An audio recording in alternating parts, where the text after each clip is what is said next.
करेंगे कोलकाता की, जो कभी कलकत्ता कहा जाता था। कुछ शहर ना अपनी इमारतों से पहचाने जाते हैं और कुछ अपनी आवाजों से। कोलकाता की पहचान अगर किसी एक आवाज में समाई है तो वो है ट्राम की घंटी की टन टन।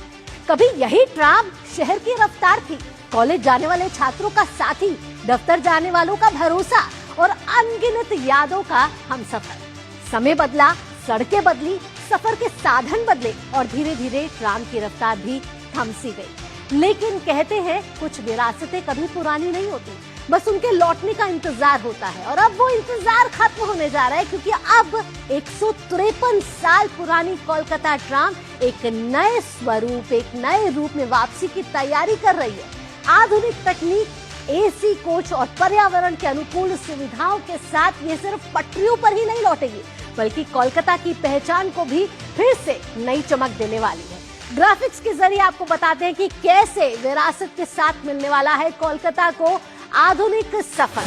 चलिए आपको जिस तरीके से बताएं कि कैसे विरासत के साथ ये जो आधुनिक सफर मिलेगा, उसमें एसी ट्राम से सजने वाला है कोलकाता, क्योंकि इसमें कई सुविधाएं होंगी, पर्यावरण अनुकूल होगी। वो जो ट्राम जो कोलकाता की पहचान हुआ करती थी, एक बार फिर से नई चमक के साथ लौटने वाली है, क्योंकि भाजपा सरकार जो कोलकाता में पहली बार जिसने जो आई है, उसने ये फैसला किया है कि जो कोलकाता की पहचान ट्राम थी उसको फिर से लाया जाए, लेकिन कई सुविधाओं के साथ। सुरक्षित और तेज होने वाली है ट्राम सेवा, पर्यावरण संरक्षण, पर्यटन पर यहाँ फोकस होने वाला है। साथ ही साथ आपको बता दें कि नया रूट बनाने की योजना भी यहाँ बनाई जाएगी और इसके पुनरुद्धार के लिए पूरी तैयारियां कर ली गई है। 150 साल से भी पुरानी जो ट्राम है, उसका जो पब्लिक ट्रांसपोर्ट था वो और मजबूत होने वाला है। यानी कोलकाता के जो सड़कों पर पटरियों में चलती थी ट्राम, वो एक बार फिर अपनी रौनक के साथ एक बार वापसी करने वाली है। चलिए आगे बढ़ेंगे और इस ट्राम के सुनहरे सफर के बारे में भी आपको बता देते हैं। और इसका इतिहास आपको बताया तो 24 फरवरी 1873 को हुई थी ये शुरू। और शुरुआत में ट्राम घोड़े से चलाई जाती थी, यानी आगे घोड़े होते थे और उसके बाद ट्राम को खींचा जाता था। इसके साथ साथ जब वक्त आगे बढ़ा तो 1882 में भाप के इंजनों का इस्तेमाल होने लगा, यानी ट्राम को चलाने के लिए स्टीम इंजन का इस्तेमाल होने लगा। फिर जब 19वीं सदी आई तो 1902 में बिजली से दौड़ने लगी पहली ट्राम। इसके साथ और जब आगे बढ़ा सफर तो ट्राम कोलकाता की पहचान बन गई, यानी कोलकाता को पहचाना ही ट्राम से जाता था।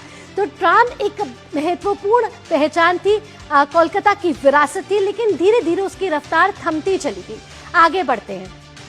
आगे बढ़े तो आपको बताएं कि ममता ने विरासत पर इस जो ये था ब्रेक लगा दिया था ट्राम पर। 150 साल का जो सफर था उसको रोक दिया था, लेकिन अब और उसको रोकने के साथ चरणबद्ध तरीके से बंद करने का निर्णय लिया गया था। ट्रैफिक जाम और धीमी रफ्तार का हवाला दिया था ममता सरकार ने और कहा था कि ट्राम अब नहीं चल सकती कोलकाता में। और साथ ही साथ पर्यावरणविदों और हेरिटेज प्रेमियों ने इसका विरोध किया था कि ट्राम को नहीं रोकना चाहिए। लेकिन ट्राम का जो 150 सालों का सफर था वो ममता सरकार के दौरान रोका गया और उसकी रफ्तार धीरे धीरे धीमे से होते होते बंद हो गई। और आपको बता दें कि अब जो है 150 सालों के बाद ट्राम एक बार फिर नई चमक के साथ कोलकाता में लौटने वाली है। सौरभ दत्ता हमारे साथ जुड़ गए हैं कोलकाता से। आइए सौरभ से पूछेंगे। सौरभ, यहाँ मैं आपसे पूछना चाहती हूँ कि जिस तरीके से ममता सरकार के दौरान जो ट्राम की रफ्तार थी वो धीमी के साथ साथ बंद हो गई, लेकिन अब भाजपा सरकार ने ये फैसला किया है कि आधुनिकीकरण के साथ अब ट्राम को फिर से लेकर आया जाएगा कोलकाता में और एक नई जो विरासत थी उसको एक आधुनिक रूप दिया जाएगा।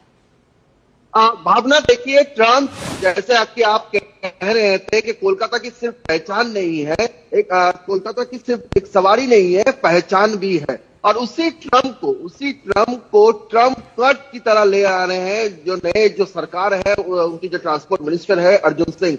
जो पुराने जो लाइन थे सिर्फ उन्हीं रूटों पर नहीं, उसके साथ साथ जो कोलकाता के नई सिटी माने जाते हैं, न्यू टाउन, सॉल्ट लेक, वहां पर भी ट्राम को ऑस्ट्रेलिया और फ्रांस के जो टेक्नोलॉजी यूज होते हैं उस टेक्नोलॉजी के यूज करके ट्राम को ले आने का एक प्लान बना रहे हैं ट्रांसपोर्ट डिपार्टमेंट। और साथ ही साथ ये जो Khidirpur planet, Park Circus, Rafi Ahmed Kidwai Road, Shyambazar, ये जो एरिया था कॉलेज स्ट्रीट जहां पर ट्राम था वो सड़क के बीचों बीच था। उसका भी अलाइनमेंट करके उसको रास्ते में साइड में लाकर, ताकि ट्रैफिक जो है, जो तेज रफ्तार की गाड़ी है, उनका भी रास्ते पर चल सके और साथ ही साथ ट्रम्प भी चल सके कोलकाता की पहचान को लेकर। उसी की योजना बनाया जा रहा है। लेकिन ऐसा क्यों था कि ममता की सरकार में ये जो ट्राम थी उसको रोका गया, चरणबद्ध तरीके से उसकी रफ्तार पर ब्रेक लगाया गया? ऐसे क्या कारण थे जो ममता सरकार कहती थी जिसकी वजह से ट्राम जो थी वो रुक गई थी कोलकाता की पटरियों पर? ममता सरकार की शासन काल में जो ट्रांसपोर्ट डिपार्टमेंट है, वो पूरा ट्रांसपोर्ट डिपार्टमेंट ही ठप हो गया था। सड़कों पर बस नहीं थे, ट्रम्प का नामो निशान मिट गया था। जो ट्रांसपोर्ट व्यवस्था थी, लोगों को गाड़ी नहीं मिलती थी, वहीं से ट्रांसपोर्ट की जो व्यवस्था है, पूरी ट्रांसपोर्ट व्यवस्था को ही एक रिवाइव की जरूरत है, एक किक की जरूरत है, जो ये नई जो भाजपा सरकार है वो करना चाहती है।